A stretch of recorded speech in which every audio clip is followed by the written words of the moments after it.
E aí galera, beleza? Tudo bem com vocês? De volta para mais uma aula de princípios de animação e como sempre o objetivo aqui é nos aproveitarmos do conhecimento que temos até o presente momento para sempre conhecermos novas técnicas, novas metodologias. Conhecemos até aqui duas formas principais de animação.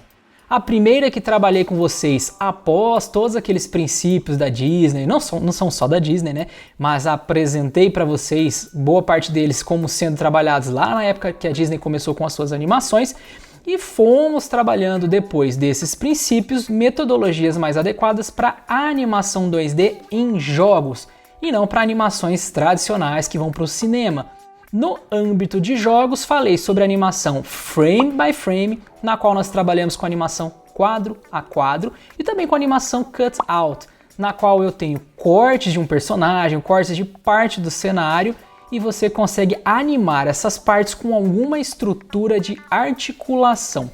Ambas estratégias funcionam para objetivos distintos e inclusive falei para vocês sobre questões de desempenho, utilização de memória, utilização de processamento e também sobre a possibilidade de mesclagem dessas técnicas. Aliás, saber trabalhar bem com esses múltiplos universos de animação faz com que você consiga tirar o desempenho bacana do seu game. Agora, quando a gente fala de frame by frame, é importante lembrar de um game como Cuphead. Se você ainda não jogou, recomendo que você jogue e analise, obviamente, esses aspectos de princípios de animação. Como eles fizeram essa animação frame by frame, né, quadrinho por quadrinho, à mão, inclusive, depois passaram por um processo de digitalização.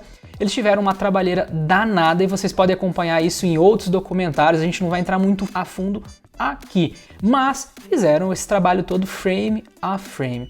É muito trabalhoso, só que o resultado e a fluidez que eles conseguiram é impressionante. Além, obviamente, da questão de jogabilidade, a estrutura de raciocínio que tem ali no jogo, os desafios que são propostos, a quantidade de chefes e os desafios que esses chefes nos colocam, fazem com que o game seja, sim, uma obra-prima, pelo menos ao meu ver, tá bom?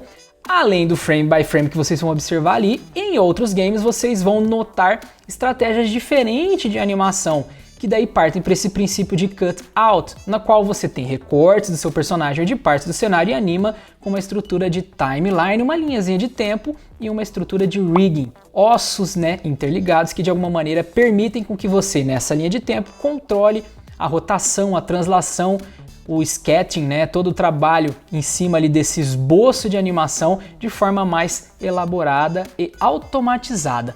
São abordagens diferentes que podem inclusive atuar de maneira conjunta, como eu já havia adiantado para vocês. Agora, existem situações na qual nem o frame by frame, nem o cut out vão lhe ajudar muito. Vou citar algumas partes aqui de games que vão trabalhar com um raciocínio de animação um pouco diferente. Pense em um riacho ali no seu game que tem água corrente, obviamente, e uma reflexão de personagens ou de itens que estão próximos. Nesse caso, quando você quer animar as ondas da água, né, do seu riacho, ou quer animar ali todo o raciocínio de reflexão do seu personagem que passa por essa água, você vai sentir na pele que esse procedimento não se encaixa nem numa animação frame by frame, nem numa animação cut out. É um nível diferente de animação, é um raciocínio diferente de princípio de animação. E aí alguma outra técnica tem que se encaixar nesse momento. Daqui a pouquinho a gente já vai saber qual técnica se encaixa para animações que estão nesse nicho. Uma segunda situação, você tem grama, você tem moitas, você tem copas de árvore, você tem folhas que se movem de acordo com a velocidade do vento que você tem no ambiente com uma intensidade distinta. Se você for animar isso frame by frame, ou com animação cut out, você também não vai ter um desempenho legal. Pensa lá você criando ossos, bonds e fazendo rigging, né, a ligação desses ossos, pedacinho de grama por pedacinho de grama. É um processamento danado que você vai consumir e não há viabilidade alguma com uma timeline de você trabalhar nesse sentido. Você pode animar isso no Photoshop da vida, também trabalhando frame a frame, fazendo lá aquela distorção marionete que a gente conhece no Photoshop e chegando numa movimentação legal. Só que você vai fazer isso chumaço por chumaço de grama que você for trabalhar. A cada pedaço você vai trabalhar da mesma forma. O legal seria ter um comportamento reaproveitável nesse ambiente, que eu aplique esse material para diversos assets no meu cenário e consiga ter esse efeito de forma automatizada, distinta e orgânica. E é nisso que nós queremos chegar.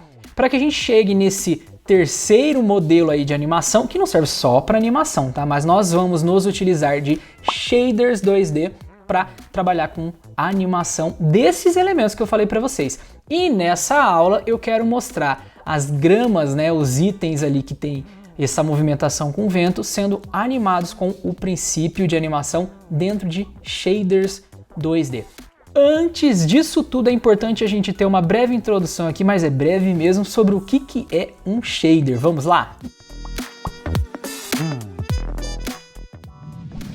Para que a gente entenda um pouquinho do que são esses tais shaders, eu já deixei um projeto nosso aqui aberto. Está, obviamente, diferente do que eu mostrei na aula anterior, porque aqui eu já tenho alguns dos efeitos que eu mencionei aplicados. E eu quero mostrar aqui para vocês onde eu encaixo esses shaders para que a gente possa produzir esses efeitos do zero, mostrar um passo a passo para vocês aqui dentro da Unity, tá bom? Notem que neste cenário, além das moedas que nós já vimos animado, lembre-se aqui que o pêndulo, eu também tinha dito que mudaria um pouco o formato dele, né, para ter um pouco mais de coerência, então já mudei o formato, só falta eu animá-lo, mas vou utilizar as técnicas que nós já vimos até aqui, vou trabalhar com cinemática inversa, rigging, né, a técnica de cutout, só para o pêndulo, só que algumas dessas gramas vocês podem notar que estão tendo movimento no eixo X, a movimentação está sendo dada com o vento hipotético do meu cenário. Eu não tenho vento aqui aplicado de forma física no meu cenário, mas eu quero trazer esse procedimento imersivo para que o jogador tenha essa impressão de que está ventando. E de alguma maneira, esses itens que estão aqui na tela, sejam eles animados ou não, com aparência animada, como vocês estão vendo no cipó aqui, né, ou não, vocês tem um modo de visualização para eles. De alguma maneira, há a renderização do material de superfície de cada um desses itens. E quem tem essa responsabilidade de renderizar a superfície são os shaders. Os shaders têm inclusive condições de modificar o comportamento dessas superfícies. E nesse exemplo das gramas, eu modifico o comportamento de vértices de cada uma dessas formas de grama que estão aqui. São assets que eu produzi no Photoshop, trouxe para cá separadamente para que eu pudesse modificar esse comportamento da superfície de cada um dos itens. Ou seja, cada uma dessas gramas, cipós foram desenhados e trazidos para cá separadamente. Eu tenho um PNG para cada uma dessas gramas. Aqui na minha pastinha de assets, né, vocês podem notar, aqui deixa eu só achar aqui, ó, sprites, que eu tenho um monte de assets para cada um dos itens que estão ali. E os shaders têm a capacidade de modificar essa superfície. Lembra lá do Ryu soltando Hadouken? Então, ali você pode controlar a forma do Hadouken, os efeitos que estão ao redor do Hadouken, a luminosidade toda por meio de shaders. Você desenha o seu Hadouken, anima ele aqui de uma maneira e pode controlar o comportamento daquela superfície para colocar efeitos, animações diversas usando shaders. É meio estranho a gente imaginar como isso pode ser feito, envolve-se muito cálculo matemático. A bênção que nós temos aqui é que a implementação desses comportamentos, da alteração dessas superfícies, pode ser feita de maneira bem tranquila.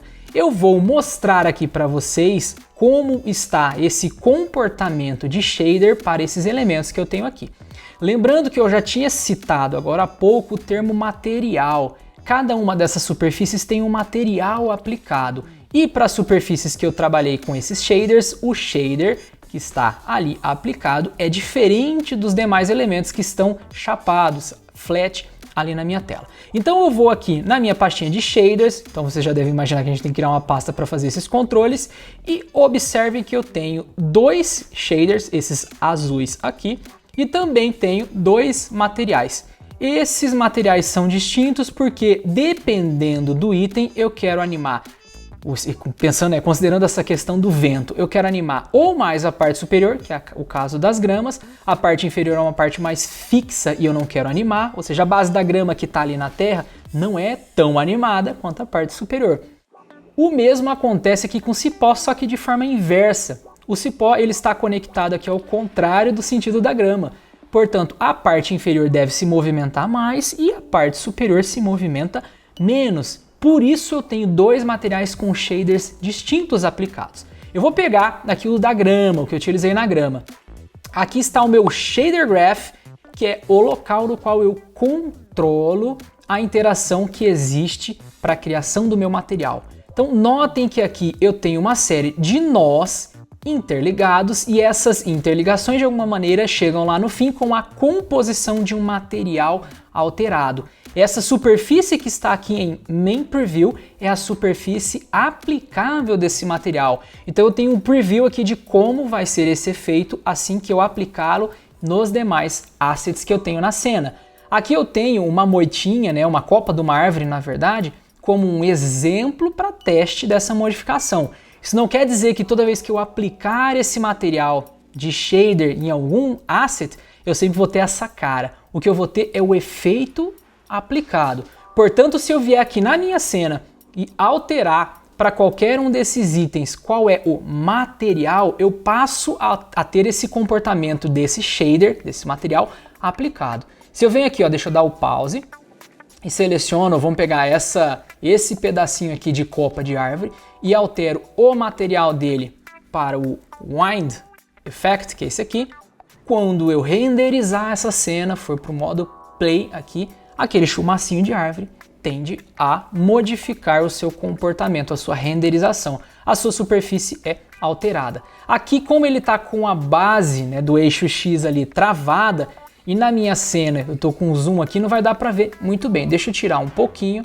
Então esse chumacinho aqui de árvore tende a ter esse material aplicado. A velocidade e intensidade que eu apliquei de vento faz com que a gente não note isso aqui, está algo muito bem singelo. Eu venho e seleciono aqui o meu material Wind Effect, foi criado com esses shaders, e tenho inclusive um controle em Gaia, um controle aqui interface gráfica para alterar a intensidade. Ó. Então eu estou aumentando a intensidade do vento, fica esquisito pra caramba, isso talvez se aplique bem numa água, num reflexo, alguma coisa nesse sentido, mas vocês podem notar que eu tenho esse controle aqui de forma paramétrica, esses parâmetros estão expostos para que eu possa controlá-los. E aqui também a velocidade, aqui fica zoado pra caramba, mas para mostrar para vocês que dependendo de como vocês trabalharem, esses itens aqui são alinhados de forma a atender às suas necessidades. Como eu quero algo mais sutil em termos de velocidade e intensidade, eu reduzi, deixei esse item aqui, se eu não me engano estava em 1 e esse aqui em 0.15 ou 0.25, eu acho que já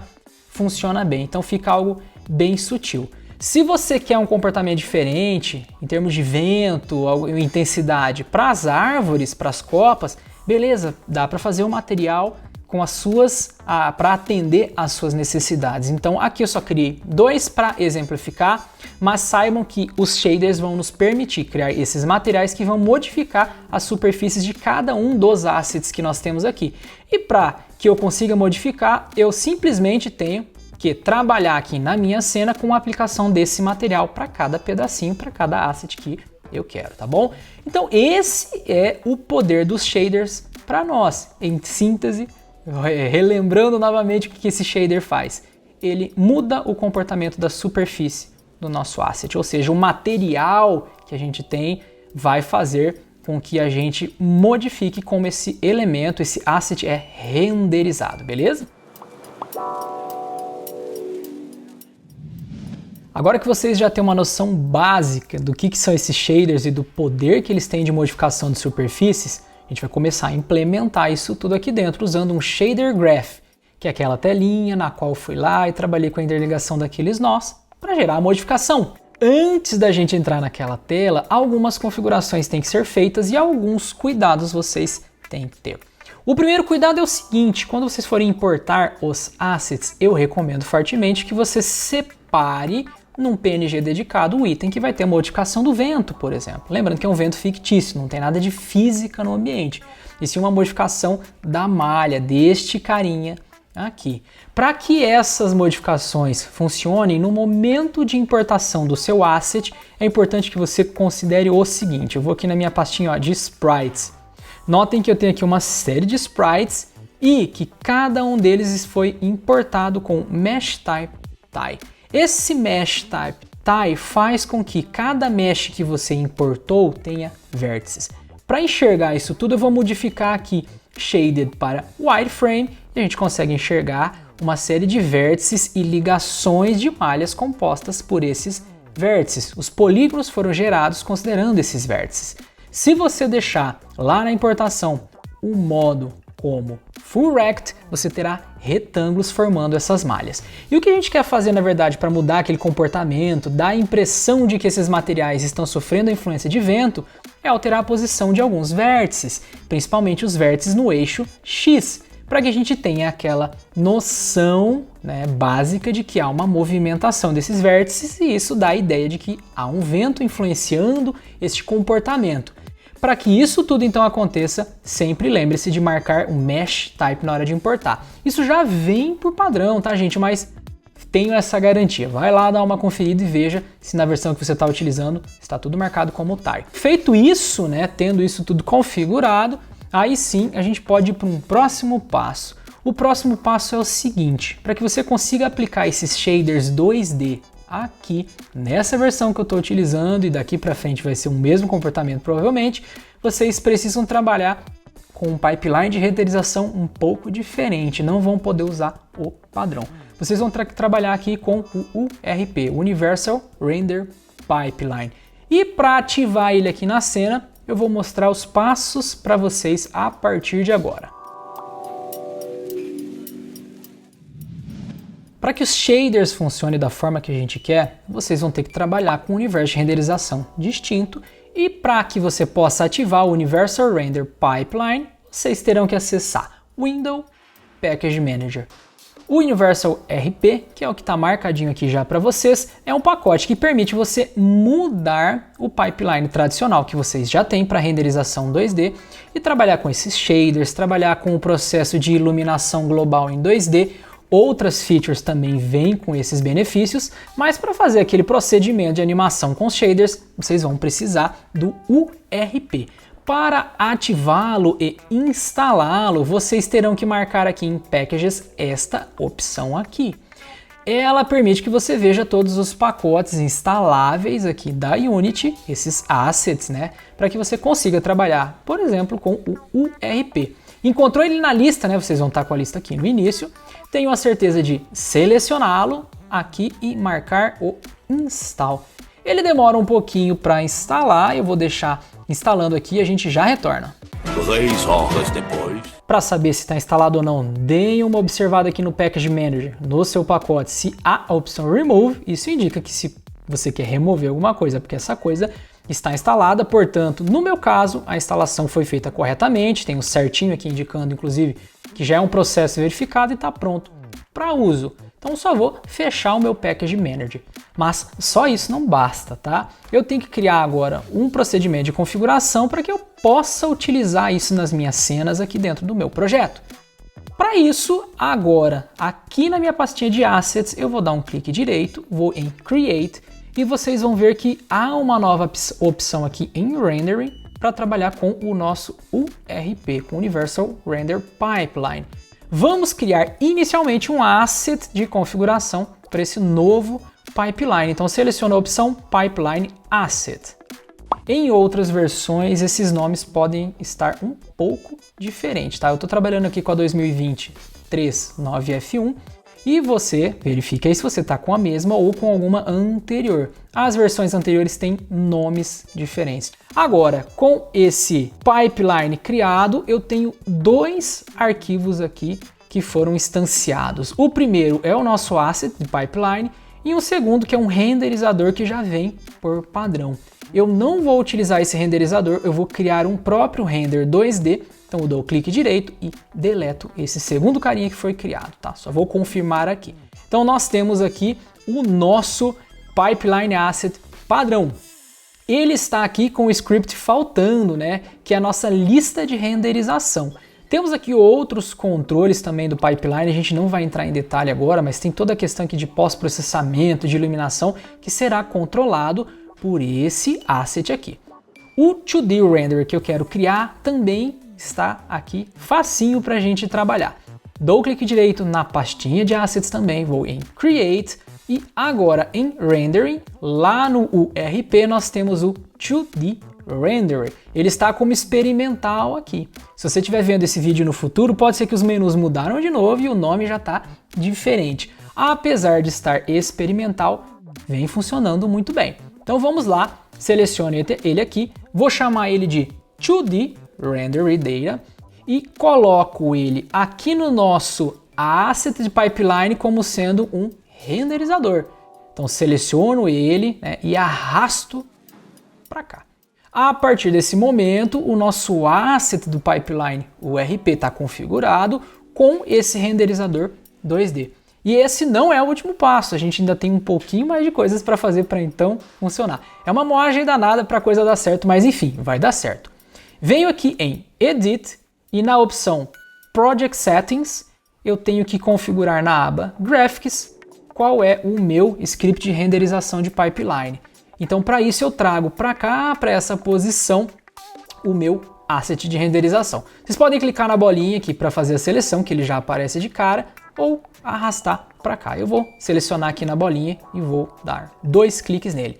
Beleza, agora sim está configurado. A partir daqui, a gente já consegue trabalhar com os nossos shader 2D, já posso inserir iluminação 2D na cena, não é o objetivo aqui dessa disciplina, a gente não vai trabalhar com isso, mas na cena que eu mostrei anteriormente para vocês, eu já tinha lá um pouco de iluminação 2D aplicada, tá bom?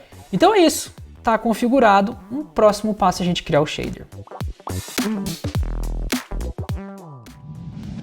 Para criar os nossos shaders, aqui dentro da pastinha de Assets, eu também vou criar um novo diretório, uma nova pasta para trabalhar com os meus shaders. E vou deixar nessa pasta a configuração do Shader Graph, ou seja, aqueles nós ligados que geram o material e o respectivo material para cada um desses shaders. Então uma dupla que vai estar sempre andando junta. E é esse material que é aplicado no seu asset. Então o teu arquivinho aqui, o teu PNG que representa essa capa de grama, vai ter a aplicação de um material que foi gerado por meio de um shader, tá? Isso a gente já pincelou um pouquinho anteriormente, só estou novamente contextualizando vocês. Dentro da pasta Assets, então, clique direito, eu vou criar um novo diretório, uma nova folder chamada Shaders.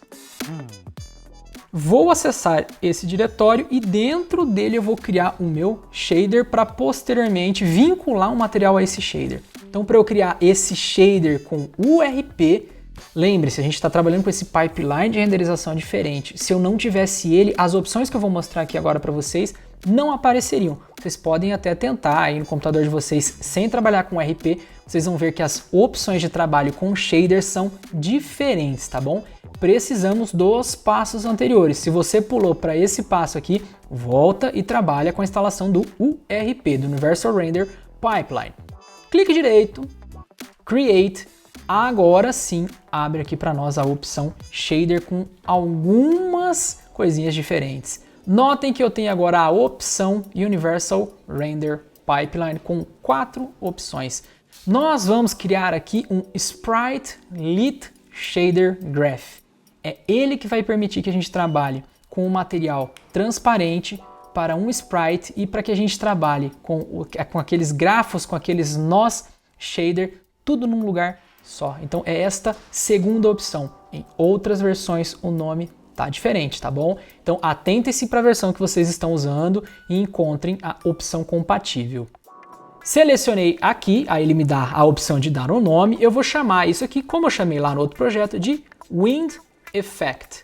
E você pode dar um nome em português, o nome que você quiser, tá bom? Fica à vontade, o projeto é teu. Beleza, criei ele aqui e depois de criá-lo, eu já quero de alguma maneira vincular um material para esse carinha. Uma forma rápida de fazer isso é sobre o próprio shader, então seleciona ele, dá um clique direito, vai em Create e marquem aqui a opção Material, tá bem? Aqui. Então você está criando um material para esse shader. Se você der um clique direito ali fora, você não vai ter a vinculação, tá bom? Vou chamar esse material de Wind Effect também. Vejam aqui, ó, em shader. Esse material já tem um shader configurado, tá? Então isso aqui só vai ser vinculado se você der o clique direito sobre o shader e então criar um material. Cuidado com esse procedimento, sigam à risca. Agora que eu tenho este material, eu vou aplicá-lo para a graminha. Então esse PNG aqui foi importado com aquele modo que eu mostrei para vocês, ele tem seus polígonos, ele tem ali os seus vértices que serão modificados e agora eu quero aplicar para isso tudo um material. Esse material foi criado sobre esse shader e ele não tem nada ainda, tá bom? Mas eu já vou aplicá-lo. Então seleciono essa parte superior da grama e aqui na propriedade Material eu vou na bolinha e na lista de materiais eu digito aqui Wind Effect.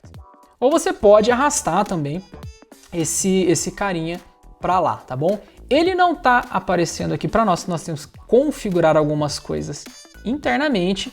Também possivelmente teremos que trabalhar com um procedimento de iluminação global para que a gente comece a ver isso daqui dentro da nossa cena, tá bom? Como nós estamos com o Render Pipeline universal, diferente do padrão, você tem que se atentar para essa questão de iluminação com toda certeza, tá bom? Esses materiais que estão tendo essa modificação sobre superfícies acabam sofrendo influência de iluminação na cena, tá?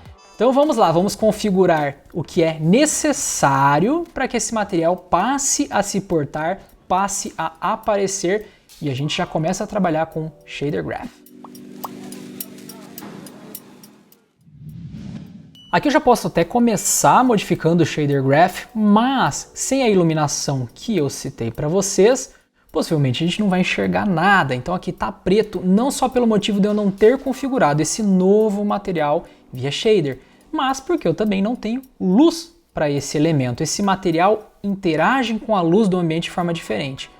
Os demais elementos estão aparecendo porque estão com um material padrão que não tem influência da luminosidade. Isso é importante a gente saber aqui, tá bom? Então as luzes 2D que eu vou aplicar só serão aplicáveis para estes novos materiais que eu estou criando por conta da URP, Universal Render Pipeline. Então vamos lá, para criar uma luz 2D aqui, o procedimento é bem tranquilo. Então dou um clique direito aqui na minha hierarquia de projeto, vou em 2D Object, na verdade não é aqui, né? Deixa eu ver lá, aqui em Light 2D, e escolho um formato de luz. Essas luzes 2D também estão aparecendo aqui por conta desse pipeline que nós instalamos. E vou colocar aqui uma luz global. Não vou modificá-la ainda, ela está com a cor branca, intensidade 1, mas essas propriedades podem ser alteradas. É uma luz que se aplica de forma global à minha cena. Então só vou deixar ela aqui como Global Light 2D, não vou mudar o nome não, tá bom? Beleza, já ficou cinza, isso me indica que a luz está funcionando, eu só não tenho que mostrar neste pedacinho porque eu não configurei o meu material. Para configurar esse material nós vamos trabalhar da seguinte maneira, 2 cliques aqui sobre o shader, Shift espaço para eu ver essa tela por completo, senão fica ruim de você trabalhar com esses nós. Vou clicar aqui com o clique esquerdo, selecionar esses nós Vertex e Fragment e trazê-los para cá. Aqui nessa opção Vertex, nesse nó Vertex, eu trabalho com os vértices, com seu posicionamento, com as normais e tangentes, para que eu mude a forma. É aqui que eu vou trabalhar com a mudança de posicionamento dos vértices para chegar naquele efeito que o vento, como se o vento estivesse batendo no material. Já na parte inferior eu tenho as propriedades visuais desse material, do fragmento visual. Base Color são as cores que compõem essa textura, ou seja, a textura em si, e o parâmetro alfa para controlar a transparência dessa nossa textura, tá bom? Então são 2 parâmetros que eu também vou modificar e são os 2 primeiros que eu modifico a partir de agora. Para eu modificar e colocar essa ligação, eu tenho que criar aqui uma propriedade que nos reflete a textura principal desse shader. Então eu clico nesse mais e vou criar uma Texture 2D. Essa texture vai se chamar de Main Text, é a nossa textura principal, dou Enter aqui. Com essa textura selecionada na direita no meu Graph Inspector, eu coloco o nome dela e em Reference eu vou colocar um underline Main Text, para que eu tenha essa textura reconhecida externamente quando eu aplicar esse material. Então é importante que você repita o nome com o underline aqui à esquerda, senão não vai funcionar. Além disso, aqui em Default eu falo qual é essa textura. Então clico na bolinha, vou aqui na minha pasta de Assets e seleciono o asset que representa um teste de textura aqui para mim. Não é essa textura que vai ser aplicada sempre. Aqui, como eu vou modificar esse shader, trabalhar com material diferente, é importante eu ter um material com textura para testar isso tudo.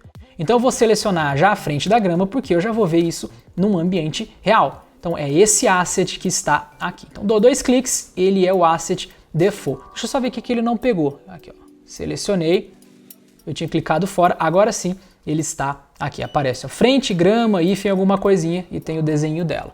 Para que eu apareça com essa textura como uma visualização principal, outros passos são necessários. E eu começo da seguinte maneira, eu venho aqui onde eu criei essa textura e trago ela para cá. Para eu visualizar essa textura, eu vou puxar esse nozinho vermelho para cá, então clique esquerdo e arrastei, e como entrada de textura eu vou selecionar um Sample Texture 2D, porque aqui eu vou ter a minha textura 2D para trabalhar. E as suas propriedades, obviamente. Então aqui eu tenho uma propriedade UV que me reflete a malha desse elemento e a textura T2 que tem o R, o G, o B, os canais de vermelho, verde e azul da sua textura. E é esses canais que eu arrasto e passo aqui como cores base para o fragmento de textura. Então vejam que mudou aqui na Main Preview o que você está enxergando. Só que isso é bem esquisito, é uma malha verde. Você só não vê ainda a textura da grama pelo seguinte. Lembra o que eu falei agora há pouco sobre a questão de transparência?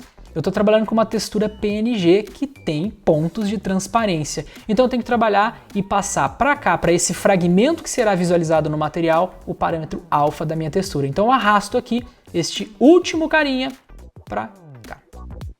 Aí sim, ó, Main Preview. Tá se parecendo já com alguma coisa. Vou dar o clique direito aqui e visualizar isso tudo como Quad. Não está aparecendo para vocês, está com recorte de tela, mas há aí a opção Quad. E fica assim, né? Ó, fica um quadzinho aqui, um quadradinho para você ver a textura. Beleza, eu fiz essas configurações básicas aqui do fragmento e agora vem os próximos passos para mudar este material. Antes de sair mudando o material, vou dar um clique direito aqui na abinha e vou dar, ele não deu Close Tab aqui, deixa eu dar um Ctrl S, né, para eu salvar isso e vou, opa, ele não deixou salvar, deixa eu só ver se tem alguma coisa aqui que eu tenho que modificar. Deixa eu dar um Shift espaço aqui e clique direito, aí sim ele deixa eu dar um Close Tab aqui, então vou dar um Close Tab só para salvar essas alterações. Então este material agora aparece. Tá? Já tenho a iluminação global, este item, este material já sofre influência dessa iluminação, tanto que se eu vier aqui selecionar essa luz, né, e trabalhar com a intensidade de cor, ó, a influência dessa luz no material que eu criei já pode ser notada. Então aí vai de como você quer iluminar, né, a tua cena. Eu vou deixar com a luzinha branca por enquanto, só para a gente ver essa textura ao natural. Assim que você começar a adicionar iluminação à tua cena, obviamente, esses materiais tendem a ter uma mescla de cores, de luz bem diferenciada. O trabalho com luzes 2D aqui é um trabalho muito legal de se fazer, os resultados até então vêm sendo bem feitinhos, tá, gente? Então recomendo que vocês dêem uma estudada também na questão de iluminação 2D agora aqui com a Unity, tá bom?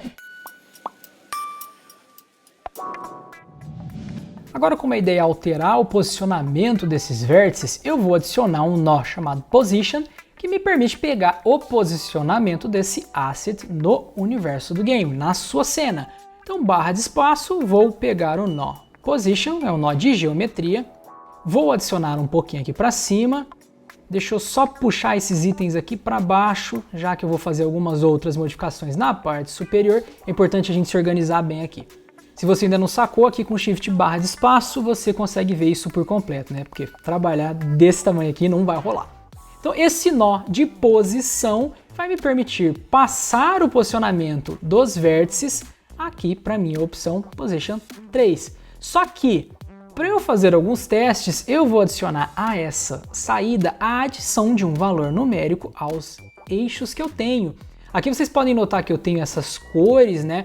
pré-definidas que me indicam posição x, y e z da minha malha, do meu material, do meu item. Agora eu vou puxar para cá esse nó, adição de ADD aqui, e vou adicionar sempre ao eixo x o valor numérico 0.5 ou valor 1. Tá? Vocês notem aqui que foi alterado um pouquinho essa visualização e essa visualização já nos mostra algum deslocamento. Vejam qual é esse deslocamento. Vou puxar essa saída do nó de adição para o nó position. Verifique aqui no main preview que a minha textura, meu material foi empurrado todo para a direita. Ou seja, eu empurrei em 0.5 no eixo X todos os vértices. Eu não mudei nem Y e nem Z, e nem é meu interesse no momento, né? Então se eu colocar 1, colocar 10, essa textura tende a sumir, porque ela vai indo lá para a direita, tá bom? Mas funcionou. Eu já tenho o material modificado. Se eu for para minha cena, eu acho que não vai dar para notar tão bem assim, né? Deixa eu dar o Shift/espaço, vou lá para minha cena, esse material que está aqui, ele vai ser empurrado para a direita, tá bom? Aqui tá ruim de ver, mas se a gente tivesse algum outro elemento de comparação, ficaria mais tranquilo da gente enxergar. Enfim, esse carinha foi empurrado bem para a direita, tá? Deixa eu pegar aqui, na verdade, deixa eu fazer algo mais drástico, né? Com 10 aqui, vou dar um Ctrl S, Shift/espaço, vamos dar uma olhada em como é que isso tá na cena. Deixa eu só salvar isso aqui, tem um probleminha que às vezes você tem que dar um Close Tab e dar um Save para tudo se aplicar. Ó. Sumiu, né, da cena aqui, foi parar lá no escafundó de Judas, tá lá. Ó. Então eu acabei modificando com o shader a posição dessa textura, a posição do material. Tá? Então vamos lá, vamos dar um... Aqui não dá mais para dar o Ctrl Z, né? Vamos voltar aqui no Wind Effect, Shift/espaço para visualizar por completo. Volto aqui e ao invés de adicionar 10, vou voltar a adicionar só 0.5, né? Para a gente ver alguns resultados aqui. Agora, isso daqui fez com que eu adicionasse no eixo X sempre esse mesmo valor. Só que eu não quero que este efeito seja para todos da mesma maneira, sempre com a mesma adição. Eu quero adicionar valores distintos para cada um desses vértices no X, para que eu tenha uma posição aleatória deles e consiga simular de alguma maneira essa tremulação do meu material, tremulação dos vértices. Então, ao invés de trabalhar com o position dessa forma com este ADD, eu vou fazer o seguinte, eu vou gerar um padrão aqui de noise, então /espaço, gradient noise, beleza, deixa eu adicionar. Então vejam só, aqui eu tenho valores numéricos de 0 a 1, 0 é preto, 1 é branco, eu tenho um padrão de noise aqui criado e quero usar esse padrão aqui para modificar X aqui. Então de alguma maneira eu consigo passar essa padronização para adicionar a esta posição esses valores que são gerados aqui, tá bom? Então tem como eu pegar essa saída e trabalhar com ela. Então essa saída por si só, sem o fator de geração aleatória temporal, não vai fazer muito efeito, mas eu vou mostrar um resultado aqui para vocês. Ó. Então estou trazendo aqui para o B, vejam que a textura está com displacement aqui, né? Está com deslocamento e eu vou alterar a escala. Vejam só o resultado que eu tenho lá no main preview. Eu tenho uma tremulação acontecendo. E é isso que eu quero gerar ao longo do tempo, então eu preciso de um fator temporal. E a escala que está aqui me remete a essa intensidade. Ó, a escala aqui internamente, de alguma maneira, modifica a intensidade dessa tremulação. Então eu vou deixar essa escala aqui em 1, eu acho que vai funcionar bem para o que a gente vai fazer, depois vocês podem testar. Inclusive a gente vai parametrizar, né, expor esse parâmetro para você controlar via interface gráfica. E aqui em UV eu vou controlar de alguma maneira esses eixos, né, de que forma eu quero trabalhar, se é no X, se é no Y, quem eu quero modificar em termos de malha UV. Agora, para fazer isso, né, eu vou começar a brincar aqui com a temporalidade. Então, neste nó de UV, eu vou chamar a ligação de um nó time. Vejam que agora, ó, a minha malha UV é alterada por um padrão numérico temporal. Só que isso daqui vale para todos os eixos aqui e especificamente muda de 0 a 1 de maneira única. O resultado que a gente tem é esse, ó, é um deslocamento único para todos os vértices e não é exatamente isso aqui que a gente quer fazer, tá bom? Mas já tem uma condição temporal funcionando e se eu altero a escala, ó, deixa eu trabalhar aqui com uma escala maior, né? essa tremulação acontece de maneira mais intensa. Então eu posso trabalhar na escala aqui com a intensidade de tremulação de vento, tá bom? Vamos mudar isso aqui só depois, vou deixar no padrão numérico aqui um pouco menor, o valor número 1. Agora nesse valor temporal, com escala de 1, eu ainda quero adicionar condições de posicionamento, já que aqui a gente está mexendo com posicionamento de forma única para todo mundo. Então, antes de chegar aqui para gerar esse gradient noise, eu quero adicionar à condição temporal também uma condição de posicionamento. Então, para isso eu vou clicar aqui fora, barra de espaço, vou adicionar mais uma vez o nó position. Dei 2 cliques e eu vou somar, então vou usar um nó de adição. Ó, tô segurando o Alt e arrastando aqui na tela, tá? Para trazer esses carinhas para cá. Shift ou Ctrl aqui para selecionar os dois. E eu vou somar esses carinhas, tá? Então só vou clicar aqui e arrastar. Tirei aquele resultado, né, indo direto aqui para a malha UV. Vou adicionar um nó de adição. E agora eu adiciono aqui a saída de posicionamento para cá, mais a saída temporal para cá. Agora eu tenho esses carinhas como uma entrada de UV. Vejam o padrão que eu consegui gerar por essa adição. É uma coisa meio louca, difícil de entender logo de cara, mas eu consegui agora pegar a posição de mundo e somar com uma condição temporal para gerar esse padrão. Eu não quero essa posição de espaço world aqui, eu vou pegar object, porque daí eu pego a posição do objeto. Os vértices deste objeto, somo com fatores temporais de forma aleatorizada e gero um gradient noise aqui, valores de 0 a 1, para alterar isso tudo e somar com o fator de posicionamento para chegar no displacement de posicionamento. É um monte de coisa aqui. O ideal é daí vocês trabalharem com uma disciplina que fala especificamente sobre shaders. O objetivo aqui é mostrar um procedimento para vocês, tá bom? Eu sei que é longo, mas não se atentem tanto a detalhes, tentem reproduzir esses passos para conseguir chegar num padrão como esse. Vamos ver como é que tá ficando na cena, né? Vou dar aqui Shift barra de espaço, vou lá, clique direito, vou dar um Close Tab aqui e vou salvar essas alterações. Então aqui na cena, ó, o resultado maluco que a gente tem é este daqui, tá bom? Bom, essa maçaroca que a gente viu, esse resultado, acontece porque a gente acabou trabalhando com eixo X, Y e Z. Essas alterações de gradient noise, adições de posicionamento estão valendo para tudo. Então eu tenho que cortar, principalmente aqui nesse nó, essa questão de trabalho com todos os eixos. E para isso eu vou fazer o seguinte. Então antes de adicionar aqui todo mundo, eu vou cortar esse processo de adição e para trabalhar com esse posicionamento eu vou fazer um nó split. E o intuito é pegar aqui apenas essa saída R, que é o eixo X.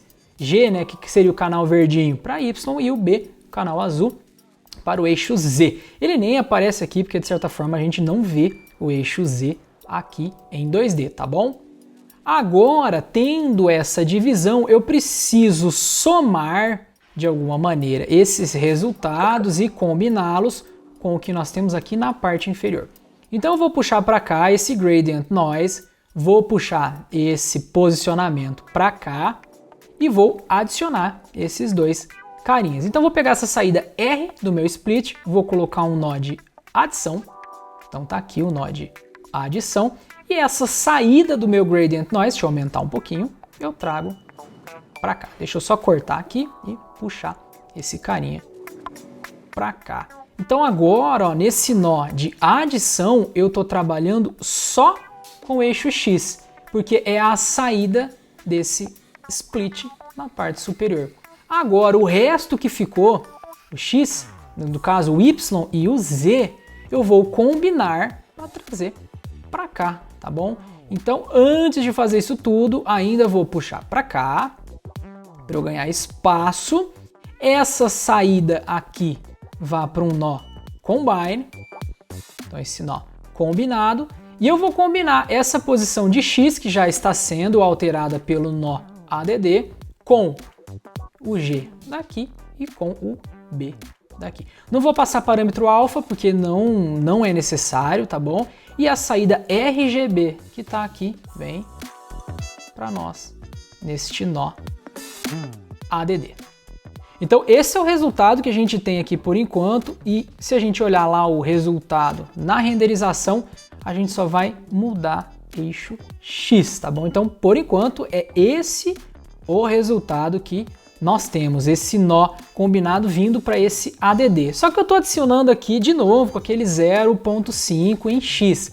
Não é esse resultado que eu quero, eu vou mandar direto para cá. Então eu removo esse nó ADD, vou dar aqui um clique direito, delete nele, e a saída RGB, não precisa do alfa, vem para cá, tá? Então tá aqui o resultado que a gente tem, ele tá bem intenso, eu tenho que controlar um pouco mais esse resultado, tá bom? Mas vejam só, já peguei posição e fatores temporais, fiz uma adição, vim e adicionei um noise aqui com essas condições, somei isso tudo e considerei apenas o eixo X, combinei isso tudo para modificar o meu vértex, ou seja, todos os vértices, né, o posicionamento de todos os vértices. O resultado, é ruim controlar esse zoom aqui, né? O resultado é esse que vocês estão vendo aqui. Vamos ver lá na visualização de renderização como é que tá ficando. Clique direito aqui, Close Tab, vou salvar mais esses passos. Temos aqui este resultado ainda estranho, né? Vamos dar um play aqui para eu trabalhar com a escala dele depois. Aqui a gente vai ver, né, uma modificação um pouco diferente, né? Então se eu visse isso daqui em 3D, eu conseguiria ver que eu estou trabalhando aqui apenas no eixo X. Esse é o resultado até aqui, a gente vai corrigir mais coisas, vamos lá. Algo que vocês também devem ter notado é que a posição de displacement, né, a posição de deslocamento daqueles eixos, tem também uma distorção de escala. Essa distorção aconteceu principalmente por conta desse nó aqui que está antes do split, que ele está com o space como world. Aqui eu já tinha até trocado para a gente fazer um teste, mas você não pode deixar ele marcado como world, porque ele vai considerar a posição global desse objeto na cena e ele vai ter uma alteração de escala por conta disso. Deixem marcado a opção object aqui nesse position antes do split. Aí com isso, né, você salvando esta cena, deixa eu dar um shift space aqui também, para vocês verem, né, a resolução mesmo, aí sim você vai ter esse deslocamento aqui. Agora tem um outro problema, o deslocamento ele está jogando o X só para frente.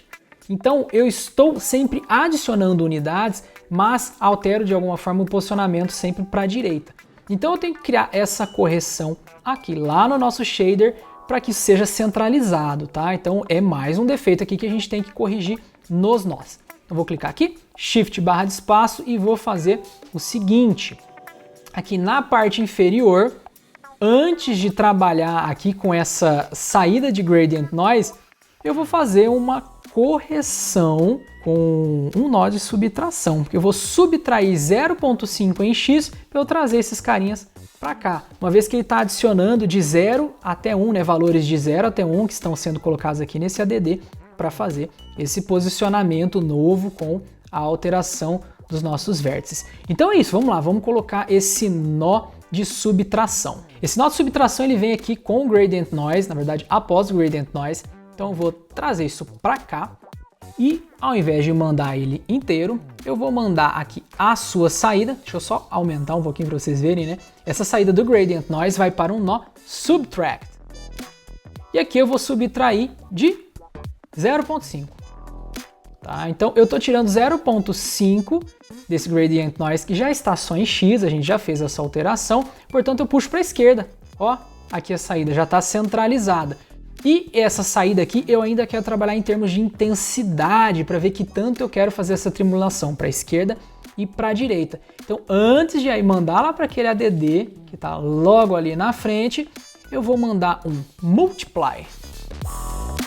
E eu vou multiplicar esse valor aqui por um outro valor numérico. E aí sim essa saída vem para cá. Ó. Então tá aqui a saída, ó, a quantidade de tremulação que está ali é muito alta, esse valor está aqui em 2, ó, e eu vou reduzi-lo em 0.18. Vejam só o resultado que nós temos. É algo muito mais sutil. Então esse parâmetro que está aqui é um dos parâmetros que eu quero controlar externamente, tá bom? Vou deixar isso aqui para daqui a pouco, tá? Deixa ele aqui em 0.18, eu vinha trabalhando em 0.15, que eu achei que é um resultado que está funcionando bem. Além disso, agora mais uma coisinha para corrigir. Vejam que a parte inferior que eu havia falado lá no início para vocês, que está se modificando muito aqui, ela não pode se modificar na base, só na parte superior. Então eu tenho que criar uma máscara e que de alguma maneira eu consiga segurar essa modificação embaixo, não modifica embaixo ou modifica muito pouco, e para cima modifica com uma intensidade um pouco maior. Então a gente ainda muda nessa parte aqui inferior, né? Então a gente chegou nesse multiply aqui para trabalhar com essa velocidade do vento de alguma maneira, tá certo? E agora a gente tem que cortar essa ação na parte inferior. Vamos lá. Para criar essa máscara, eu vou começar da seguinte maneira. Eu vou aqui nessa parte inferior da barra de espaço e vou adicionar um nó do tipo UV, uma geometria UV. E nesta geometria eu vou fazer o seguinte, eu quero jogar aqui uma saída de preview para eu começar a enxergar, junto com algumas modificações, qual é o resultado que eu tenho. E o resultado aqui, na verdade, vai ser um resultado de corte de alguns eixos. Eu trabalho aqui nesse UV com X, Y e Z, mas eu só quero um eixo, e eu quero o eixo Y. E vocês já vão ver por que eu quero o eixo Y. Então eu pego um split aqui, que é uma saída dessa de corte, né? Estou fazendo um corte e eu quero pegar só a saída do G. R é X, G é Y. Então aqui eu vou dar um preview. Vejam que eu tenho esse degradê. Lembrem que preto é 0, 1 é branco. Então eu tenho 0 na base e 1 no topo. Ou seja, quando eu for trabalhar com essa máscara, a parte de baixo não tem influência, ou seja, está com influência 0, esse é o raciocínio que a gente tem que ter, e influência 1 na parte superior. Agora, esse resultado de preview que nós temos aqui tem que ser multiplicado com o resultado que nós já tínhamos na parte superior, que é o trabalho de displacement do eixo X. É um monte de coisa, né, gente? Mas vamos lá, não se peguem a detalhes, aqui eu estou tentando mostrar para vocês o procedimento e depois vocês podem reproduzir. Então, a saída desse preview, que está aqui, vai ter um multiply. Eu vou multiplicar, na verdade eu vou dar aqui como entrada B, né? Deixa eu puxar para cá, ó. A entrada B, a entrada A é essa daqui, ó. Esse out que tá aqui. Opa, vamos lá, aqui. Beleza? Agora que eu tenho essa saída, aí sim eu faço a adição com que nós já tínhamos anteriormente. Vejam agora no preview que a parte inferior tem influência muito menor do que a parte superior. Vamos dar uma olhada como é que isso está em termos de resultado. Shift barra de espaço, clique direito aqui na abinha, Close Tab para a gente fechar, vamos salvar. E aqui é o resultado que a gente já tem, tá? Então a parte inferior tende a tremular menos do que a parte superior, tá bom? Então esse é um resultado já interessante, já dá pra gente usar dessa maneira que tá. Tem algumas outras alterações que a gente pode fazer, principalmente expor os parâmetros ali de controle do vento, de intensidade, para que a gente possa acessar aqui por meio do nosso material. Quando eu clico aqui no material, eu não tenho nada para alterar. No exemplo que eu mostrei para vocês, eu tenho coisas que eu posso alterar, como a velocidade e a intensidade do vento, tá bom? Então vamos lá, vamos voltar agora no nosso Shader Graph para fazer a finalização disso daqui e ter um efeito bem legal. Esse efeito que a gente criou já está num passo de utilização bem avançado, já dá para aplicar. O que eu quero mudar aqui, por fim, para finalizar e trazer um requinte um pouco maior é o seguinte. Se você começar a aplicar para outros objetos esse mesmo shader, você vai notar que a movimentação é igualzinha, porque eu tenho todo um displacement formado aqui para o eixo X, mas que não é aleatório de cópia para cópia. Então se você copiar esse material e colocar ele em vários elementos na sua cena, a tremulação vai ser exatamente a mesma. Se você quiser mudar isso, você pode aleatorizar ainda mais considerando alguns posicionamentos. Como aqui nesse nó de entrada, no qual a gente tem o posicionamento do objeto como um ponto de partida para mesclar uma questão temporal para gerar um novo posicionamento de vértices. Confuso pra caramba, né? Mas é o seguinte, eu considero sempre a posição local mais um fator temporal para gerar um deslocamento de vértice.